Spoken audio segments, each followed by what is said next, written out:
Hello, Paul Harvey fans. I'm Brad Dison. We've all heard that all is fair in love and war. But is it really? Should all be fair in war? The use of poison gas in war has been controversial since it was first used, on a large scale anyway, during World War I. It always amazes me the horrible things that we humans will create and unleash to harm other humans. To tell you a story about the use of poison gas, here's Paul Harvey. Now, the rest of the story. As a matter of the most remarkable irony, it was the one-time wartime atrocity that specifically, personally terrified Adolf Hitler: the battlefield use of poison gas. As a foot soldier in the First World War, Hitler had observed its effects close up. Thereby he grew determined that lethal gas must never again be used as a weapon. Such was, in fact, banned by international agreement in 1925. But the grisly details leading up to that unique declaration, well, they comprise the rest of the story. Trench warfare, by its very nature, caused a stalemate between opposing troops until the Germans introduced gas. Still in their experimental stages, gas weapons caused their innovators almost as much trouble as the victims. The Germans first used gas shells against the Poles.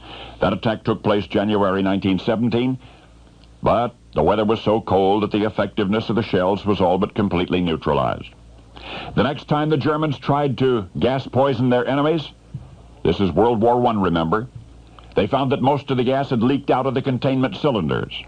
The problem was traced to the laboratory of gas weapon inventor Fritz Haber, who had been given inadequate facilities to manufacture the product. And by the time they came up against the French at Ypres, that was the following April, the Germans had all but utterly lost confidence in poison gas. Though strangely this time it worked. A crawling green mist, a surging wave of soldiers in agony, and suddenly there was a 4-mile swath of lifelessness through which German troops might have poured. Yet the reason the attack essentially failed was that the Germans had by then so little faith in gas weapons that they had deployed no reserves to march through the abyss which they had created. The cruelty of chlorine gas was undeniable. Only 2.5 milligrams per liter in the atmosphere was enough to kill in minutes. But there were other gases, also used by both sides during World War I. Tear gas, for example. Even sneezing gas was tried. Even sneezing gas. And while gas was an unrestrained weapon in the arsenal of global conflict, means of combating it became a priority matter among all concerned, and leave it to the Americans. An ingenious Midwestern manufacturer and a super-effective gas mask filter made from the pulp of coniferous woods, a creeped wadding, a product called cellucotton. Now let me explain, due to the wartime demand, especially among battlefield doctors and surgeons, real cotton was in very short supply. So the mills of Kimberly-Clark began cranking out something which, in absorbency, proved actually superior to cotton. And thus, out of the agony of that war, seeking protection against poison gas, a new mask and a new industry were born. And what began as a breath of fresh air for soldiers who might otherwise have suffocated has since become something else: a disposable handkerchief, the name of which has since expanded to generic proportions. From the very beginning, it's been kind to your nose.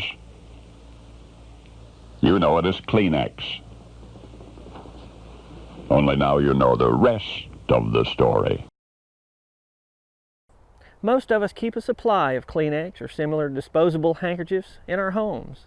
To think that a product that we use to combat runny noses was designed to protect soldiers from poisonous gas. I suppose this is just another in a long line of inventions which became useful in ways other than their original intent. For example, the inventor of silly putty was trying to create a new way to make rubber when rubber became scarce during World War II. Can you think of other products such as this? Since World War II, chemical weapons have only been used in a handful of conflicts, on a large scale anyway. The Yemeni conflict of 1966-67, the Iran-Iraq War of 1980 to 88, and always against forces that lacked gas masks or other simple defenses. In 1990, the United States and the Soviet Union signed an agreement to reduce their chemical weapons arsenal by 80% in an effort to discourage smaller nations from stockpiling the weapons. In 1993, an international treaty was signed banning the production, stockpiling after 2007, and use of chemical weapons. It took effect in 1997. There can be no denying that there will always be war, but we can always hope for peace. Thanks for watching. I'm Brad Dison, and as Paul Harvey would say, good day. It's cold out here.